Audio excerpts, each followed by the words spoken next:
America అధ్యక్షుడు Donald Trump కి పిచ్చి పరాకాష్ఠకు చేరింది. ప్రపంచాన్నే భయభ్రాంతులకు గురి చేస్తున్నాడు. మొన్నటికి మొన్న వెనుజులా అధ్యక్షుడిని ఆ దేశంపై దాడి చేసి మరీ బంధించెత్తుకొచ్చాడు.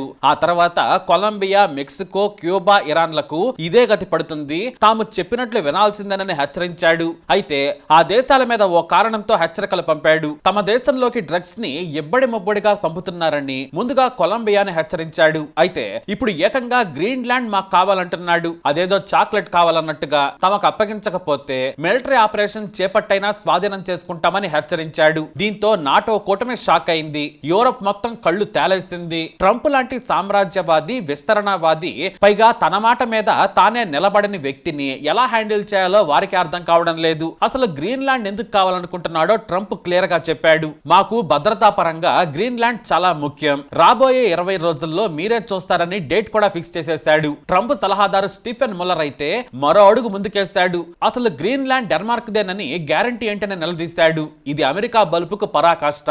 గ్రీన్లాండ్ ప్రపంచంలోనే అతిపెద్ద దీవి. 1953లో డెన్మార్క్ లో కలిసిపోయింది. అయితే అక్కడ చాలా తక్కువ మంది జనాభా ఉండడంతో గ్రీన్లాండ్ ను డెన్మార్క్ తమ ప్రాంతంగా ప్రకటించుకుంది. అక్కడి ప్రజలు కూడా డెన్మార్క్ లో ఉండేందుకు ఇష్టపడ్డారు. కానీ అది యూరోప్ కు, ఉత్తర అమెరికాకు మధ్యలో ఉంటుంది. వ్యాపార షిప్పులన్నీ కూడా ఎక్కడి నుంచే వెళతాయి. ఆర్థికంగా కీలకంగా మారింది. అయితే స్వతంత్రం కావాలని కోరుకుంటున్న ప్రజలకు అనుకూలంగా డెన్మార్క్ స్వయం ప్రతిపత్తి ఇచ్చింది. అంతేకాదు మీకు ఎప్పుడు కావాలంటే అప్పుడు రెఫరెండం నిర్వహించుకొని పూర్తి దేశంగా ఏర్పడొచ్చనే స్వేచ్ఛను కూడా ఇచ్చింది. డెన్మార్క్ మీద గ్రీన్లాండ్ వాసులకు చాలా నమ్మకం. ఇంతకీ అక్కడ జనాభా ఎంతో తెలుసా? కేవలం 56,000 మాత్రమే. ఇప్పటికీ డెన్మార్క్ నియంత్రణలోనే ఉంది. కానీ గ్రీన్లాండ్ లోని నిజమైన జనాభా 36,000. మిగతా వాళ్లంతా బయట వారేనని వాదిస్తోంది. గ్రీన్లాండ్ మీద అమెరికాకు ఇప్పుడే కను లేదు, ఎప్పటి నుంచో ఉంది.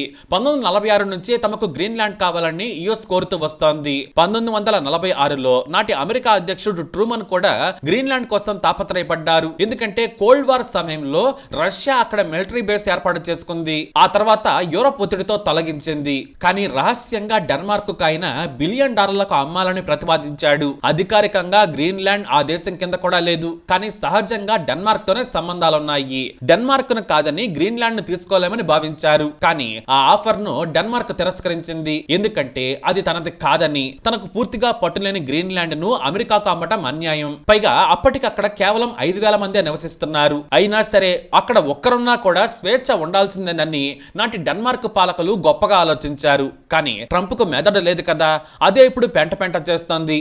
కానీ ట్రంప్ చాలా తెలివైన వ్యక్తి కూడా. తన దేశం కోసం ఎన్ని తప్పుడు పనులు, తప్పుడు విధానాలైనా అనుసరించేందుకు ఆయన సిద్ధంగా ఉంటారు. గ్రీన్లాండ్ చాలా వ్యూహాత్మక ప్రాంతం. చైనా, రష్యా షిప్పులు కోకొలలుగా అక్కడ పార్క్ చేసి ఉంటాయి. వ్యాపారానికి చాలా కీలక ప్రాంతం. అంతకంటే భద్రతా పరంగా ముఖ్యమైనది. భవిష్యత్తులో అనుకోని పరిస్థితి వస్తే చైనా, రష్యాలు అమెరికా మీదకు ప్రయోగించే మిసైల్స్ ను అడ్డుకోవడానికి గ్రీన్లాండ్ బెస్ట్ ప్లేస్. తమ దేశంలోకి రాకముందే గ్రీన్లాండ్ నుంచి కూల్చివేయచ్చు అనేది ప్లాన్. అందుకే గ్రీన్లాండ్ లో ఖండాంతర క్షిపణుల ముందస్తు హెచ్చరికల వ్యవస్థ ఏర్పాటుకు ప్లాన్ చేస్తోంది అమెరికా.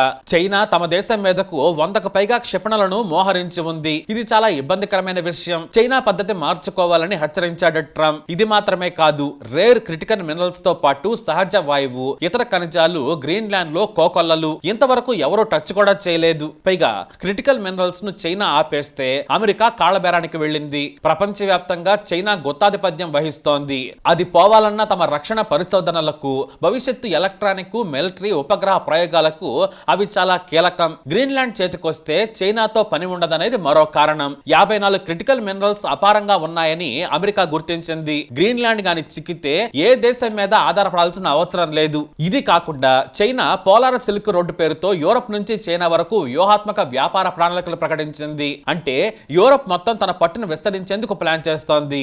రష్యా, చైనాలు వీలైన చోటల్లా మిలిటరీ బేస్ ని ఏర్పాటు చేసుకునేందుకు ఉత్సాహం చూపుతున్నాయి. పైగా చైనా వేల కొద్ది షిప్పులను గ్రీన్లాండ్ లో ఉంచి వ్యాపారాన్ని చూసుకుంటోంది. ఇంకా చెప్పాలంటే వ్యాపార పరంగా చైనాదే గ్రీన్లాండ్ లో పెత్తనం. దాన్ని దెబ్బ కొట్టాలనేది మరో వ్యూహం. అయితే మిలిటరీ ప్రయోగంతో అమెరికా స్వాధీనం చేసుకోగలదా అంటే చాలా సులువుగా. 2019లోనే ట్రంప్ గ్రీన్లాండ్ ను కొంటామని ప్రతిపాదించాడు. అందరూ నవ్వారు, హేళన చేశారు. అదేంటి, ఓ దేశంలోని ప్రాంతాన్ని, పైగా ఓ పెద్ద దీవిని ఎలా కొంటారు, ప్రజలతో కలిపి కొంటారా అంటూ కూడా విమర్శించారు. డెన్మార్క్ కూడా ఆ ప్రతిపాదనను తిరస్కరించారు. తిరస్కరించింది. మరోసారి అలాంటి ప్రతిపాదన చేయొద్దని మొహమాటం లేకుండా చెప్పింది. ఇప్పటికే గ్రీన్లాండ్ లో అమెరికాకు మిలిటరీ బేస్ ఉంది. రష్యా, చైనాల మీద నిఘా కూడా ఉంచుతోంది.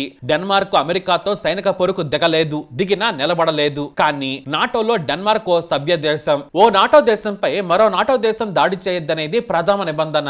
దానికే ట్రంప్ ఇప్పుడు తూట్లు పొడిచేలా ఉన్నాడు. ఇదే అంశంపై డెన్మార్క్ ప్రధాని మెటే ఫ్రెడరిక్సన్ ఆగ్రహం వ్యక్తం చేశారు. కలలు కనద్దని హెచ్చరించారు. అమెరికాలో కలవమని గ్రీన్లాండ్ ప్రజలు చాలా సార్లు తెలియజేశారు. కావాలంటే రెఫరెండం నిర్వహించొచ్చని గుర్తు చేశారు. మా మీద ఒత్తిడి తేవద్దు, కావాలంటే చర్చలు జరుపుదాం, కానీ అంతర్జాతీయ చట్టాలకు అనుగుణంగా జరగాలి. సహచర నాటో దేశం మీదకు దాడికి దిగితే తీవ్ర పరిణామాలుంటాయి. నాటో కూటమి కుప్పకూలుతుందని వార్నింగ్ ఇచ్చారు. డెన్మార్క్ కు మద్దతుగా పోలాండ్ కూడా ముందుకొచ్చింది. నాటో దేశాన్ని అమెరికా ఇబ్బంది పెట్టకూడదు, ఇది పద్ధతి కాదు. గ్రీన్లాండ్ ప్రజల ఆలోచనలకు అనుగుణంగానే నిర్ణయం ఉండాలి. సైనిక శక్తితో భయపెట్టలేరని పోలాండ్ ప్రధాని ప్రకటించారు. ఇటు యూరోపియన్ యూనియన్ కూడా సంయుక్త ప్రకటన చేసింది. తాము డెన్మార్క్ కు అండగా ఉంటామని యూరోపియన్ డిఫెన్స్ కమిషనర్ ఆండ్రీస్ కుబిలియస్ ప్రకటించారు. అమెరికా సైనిక దాడి చేస్తే ట్రాన్స్ అట్లాంటిక్ పార్ట్నర్షిప్ ముగిసినట్టే. అమెరికా అర్థం చేసుకుంటుందనుకుంటున్నాం. మేమంతా ఒక్కటే, మా నిర్ణయం ఒకటేనని యూరోప్ మొత్తం డెన్మార్క్ కు అండగా నిలబడింది. మరి అన్ని దేశాలను కాదని ట్రంప్ బరి తెగిస్తాడా అంటే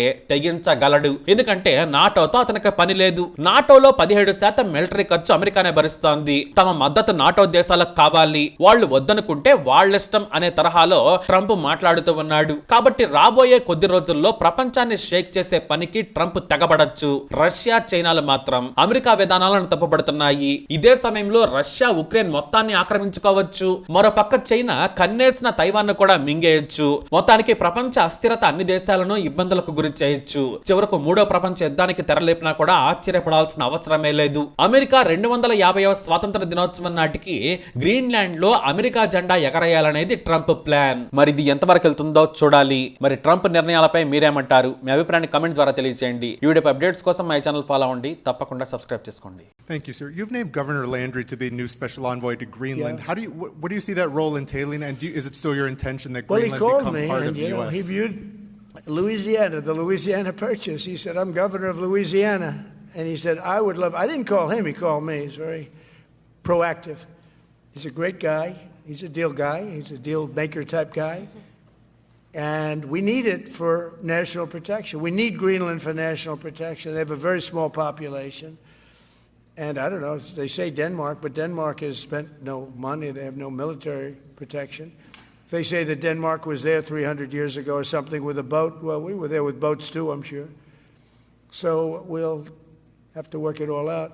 But he felt very strongly, we need it for we need Greenland for national security. Not for minerals. We have so many sites for minerals and oil and everything. We have more oil than any other country in the world. We need Greenland for national security. And if you take a look at Greenland, you look up and down the coast, you have Russian and Chinese ships all over the place. We need it for national security. We have to have it.